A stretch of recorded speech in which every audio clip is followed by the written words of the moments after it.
আসসালামু আলাইকুম প্রিয় দর্শক শ্রোতা, যে যেখান থেকে দেখছেন সকলকে জানাই আন্তরিক শুভেচ্ছা অভিনন্দন। আমি একটা ঘাসের জমিতে আছি দর্শক। আপনারা দেখতেই পাচ্ছেন, এই ঘাসটা হচ্ছে ইন্দোনেশিয়ান স্মার্ট নেপিয়ার ঘাস। আপনারা জানেন, বর্তমান বাংলাদেশে সবচাইতে বেশি খামারিরা ঘাস চাষ করছেন ইন্দোনেশিয়ান স্মার্ট নেপিয়ার ঘাস, যারা ওয়ান হাইব্রিড ঘাস, তাইওয়ান হাইব্রিড ঘাস, আমেরিকান গুয়াতেমালা। বর্তমানে কিন্তু ঘাস চাষ করা একেবারে সহজসাধ্য ব্যাপার। আমি আপনাদের দেখাবো যে ইন্দোনেশিয়ান স্মার্ট নেপিয়ার ঘাসটা আপনারা কেন এটা অপছন্দ করবেন। আমি আপনাদের দেখাই, কয়েকটা ঘাস কেটে দেখাইলাম। এই দেখেন দর্শক, এটা কিন্তু ছোট, বেশি হয় নাই। আপনারা কিন্তু মাঝে মাঝে বলেন যে ভাই, ইন্দোনেশিয়ান স্মার্ট নেপিয়ার ঘাসটা ছোট, এটা কি কেমন না কেমন, এটা তো বেশি এটা ভালো না, নানা কমেন্টস করে থাকেন ভিডিওতে বা সরাসরি কথা বলে। দেখেন দর্শক, এই ঘাসটা কিন্তু মাত্র 1 ফিট প্লাস ঘাসটা। হ্যাঁ, তো এই ঘাসটাতে কিন্তু আপনারা জানেন, বর্তমানে গুগল করবেন, গুগলে দেখুন, আপনি যখন সার্চ করবেন তখন দেখবেন যে 22 থেকে 25% রয়েছে এই ঘাসটাতে প্রোটিন দর্শক। আর এই ঘাসটা এত বেশি চাহিদা কেন, দেখেন এই ঘাসটা দেখেন, আমি দেখাইলাম, দেখেন ঘাসটা কিন্তু প্রচুর রস আলো, এটা ভরা দিব্যি রস। রস মানে হচ্ছে ক্যালসিয়াম। এই এই যে পুরা ঘাসটা কিন্তু গরুতে চিবিয়ে খায় ফেলে। ঘাসটা দেখছেন কোয়ালিটি কি, কত মোটা।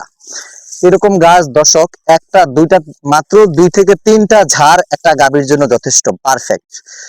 আর এইসব ঘাস দর্শক, বর্তমানে আমি ব্যবসা করি আজকে প্রায় 3 থেকে 4 বছর রানিং। হ্যাঁ, আমার হাতেই, আমার ব্যবসার শুরুতেই প্রথমের ঘাস হচ্ছে ইন্দোনেশিয়ান স্মার্ট নেপিয়ার ঘাস। তখন এই ঘাসটার কিন্তু চাহিদা ছিল, বাংলাদেশে বেশ চাহিদা ছিল ইন্দোনেশিয়ার এই ঘাসটা।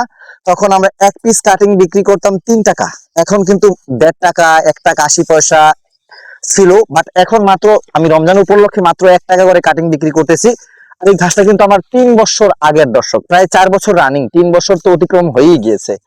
তারপর আমি সেই একবার যে ঘাস রোপণ করেছি রমজান মাসে, 2026 সালের যেহেতু রমজান মাস চলতেছে, একদম সলিড মুখের কথা দর্শক, কোন রকম হিবিজিবি কথা না, কোনো মিথ্যা কথা না, সত্য কথা সব বলতেছি আপনাদের। তারপরেও কিন্তু আমি আমার সেই পুরনো ঝাড় থেকে একের পর এক, মাসের পর মাস কাটতেছি, খাওয়াইতেছি, কাটিং বিক্রি বিক্রি করতেছি।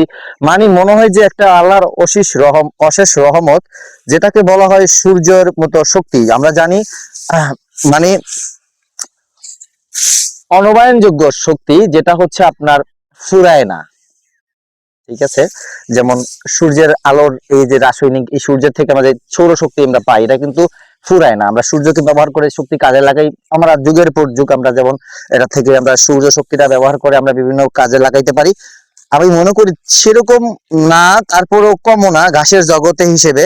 এই ঘাসের 3 বছর শেষ, 4 বছর রানিং, আমি একটা সোপের থেকে বারবার ঘাস কাটতেছি হচ্ছে। মাঝে মাঝে কিন্তু এই ঘাসটা ইঁদুরে আক্রমণ করে, তখন একেবারে লাগে যে মূল সহকারে সব খেয়ে ফেলছে। তারপরে আবার একটু পুনরায় জুড়া মাটি দিয়ে দিই, তারপর দেখি আবার আগের মতো হয়ে যায় দর্শক। আপনাদের